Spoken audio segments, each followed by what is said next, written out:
So were you auditioning at all in college? Like, were you going out to try to audition for commercials or anything? No, not when I was, right when I graduated. Yeah, but not during. They probably looked down on that. They didn't want you. Yeah, they didn't. That's so silly. Yeah, I think so. Yeah, I'd be wary of any school that has that policy. I think it's probably more has to do with the fact that they don't want to give refunds. Right. They don't want you to leave you. Yeah. Which is so stupid, because what's the best way to get real world experience into audition? True. Well, I think a lot of... I'm not one of these people that says that you shouldn't have acting training, but I do think that a lot of what you get out of acting training is just being around other actors and doing it. Right. Yeah.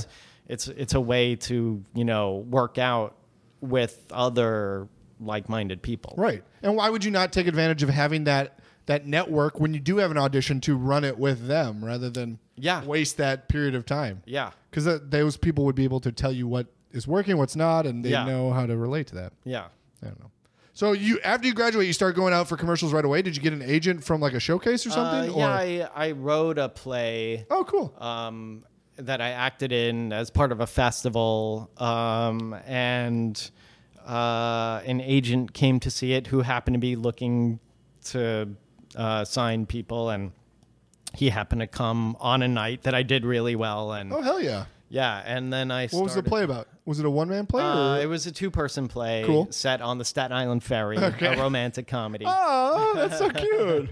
Yeah, and basically from Manhattan to Staten Island, they sort of meet, get into this relationship, and break up by the time the ferry docks. That is incredible. That's so fun.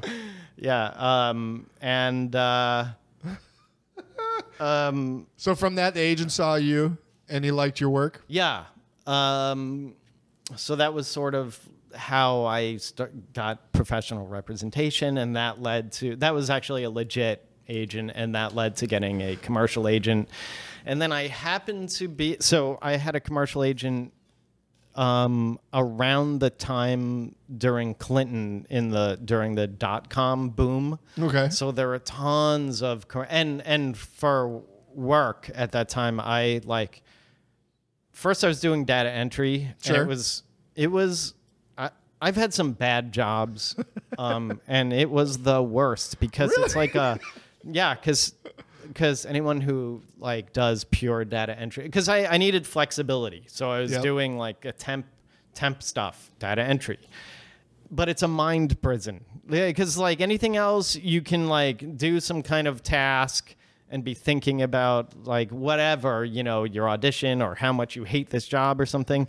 But the data entry was basically just having to type in stuff that I had to pay attention to, mindless data entry, where it's it's a mind. I was literally bored to tears. I was so bored. It was a hell. So I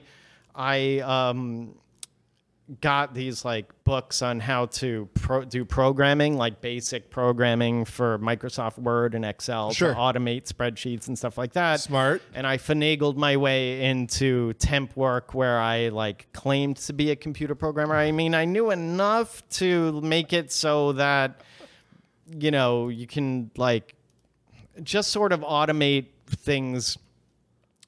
To inside Excel programming. I love Excel here. Oh, yeah.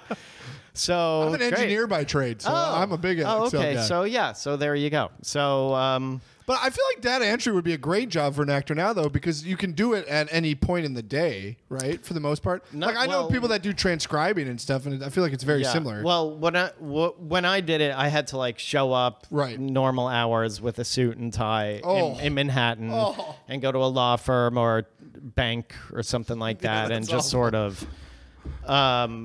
Okay, so anyway, the reason why I brought that up is because I was teaching myself programming, and at the time, my hair, I had a lot more hair. It was a big, crazy Jew fro, and this coincided with the .com boom, and there were all these commercials like FedEx.com and MotherNature.com and all these companies that are no longer around. Cosmo.com. FedEx went under? That one's still around, I believe, but Kinko's. And so I looked like the tech nerd guy. Sure. And because I was actually doing that kind of thing in real life, like I went through a phase where I just walk into the audition room and be like, yeah, okay, what are we doing? Just turn on the camera. I got this. And I like I had the freedom of not having to ever think about, how to do like a computer programmer. Right. Because I was the computer programmer. And this is actually a lesson that sort of keeps coming up, and so like I booked a lot of that .com stuff. That's awesome. And for me, the key was I never tried to be the .com guy. I just, did whatever the task at hand was. Yeah. And then you had that confidence you were talking about earlier. Yeah, exactly. Which I think about,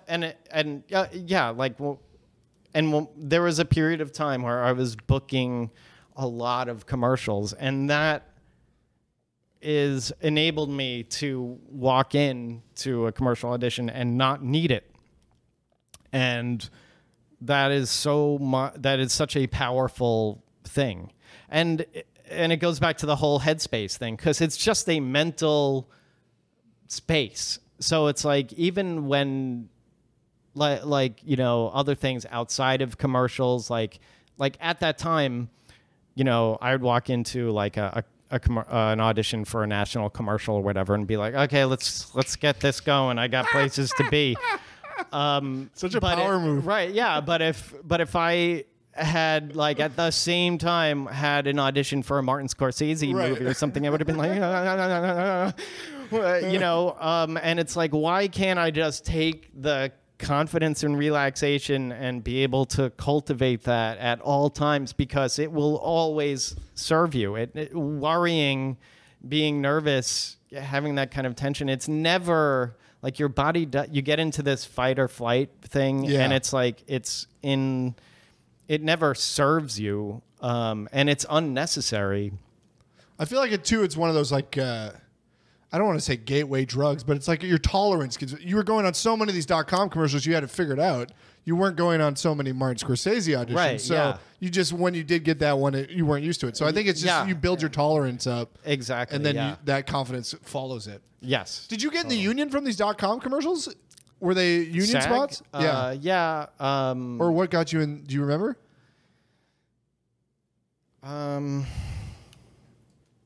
I don't remember exactly what job what job it was that got me in. It was commercials though.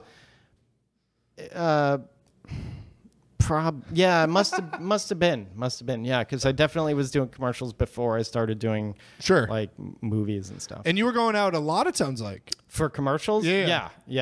So it happened pretty fast for you after you graduated. Yeah, like it was. Well, no.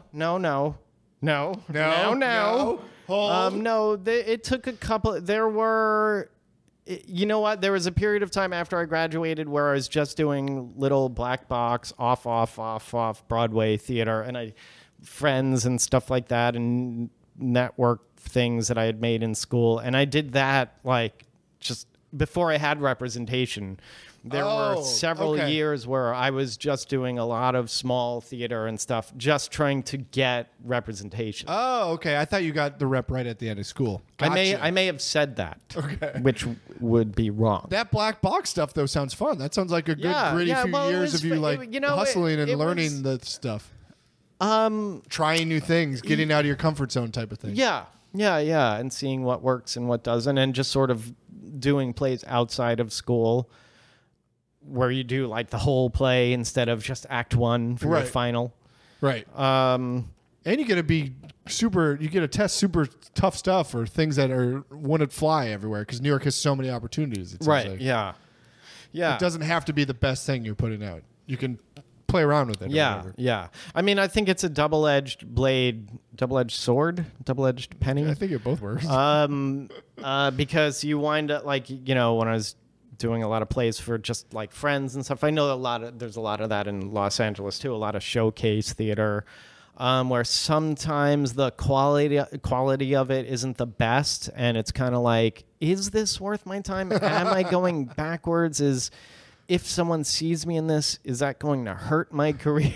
I think it's good though. I think whenever you do something, as long as you, even if it's not the best work, as long as you learn something or take something from it, I think it's valuable. Yeah. It adds to your whatever 10,000 hours or however you want to look at it. Yeah, that's the Malcolm Gladwell thing. Yeah, however you want to look at it. I think if you take something from it, it's good. Yeah. If you just do it to do it and don't take anything with you, it's not. But right. Yeah. Yeah. I guess that's true. Yeah. So you're working odd jobs like data entry, doing these weird shows, and then you get your commercial rep, start going out quite a bit. It sounds like.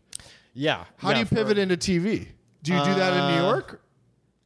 Yeah, I came out to LA for Ugly Betty. I was in season 1 of Ugly Betty. And you booked that in New York? Yeah, that was going to shoot in New York. And then, I never like consciously planned to move to LA. Oh. And I think if you're, I would, I mean, I don't know. It's been a while now, so I don't know what the best route. I mean, I definitely think if you're interested in TV and film, it's probably easier if you're already set up with representation to be in LA. Sure. I can see LA being harder if you don't have an agent because it's easier to live out here and get by, whereas in New York, there's more, I mean, I think there's probably more theater going on in New York, so you can keep working instead of, I don't know what the hell I'm talking about. I don't even know if this is true. I can see that. I agree with that. If you come here without having established yourself in anything, it's easy to get lost in the shuffle because everybody does that. So it helps to have something under your belt to come with.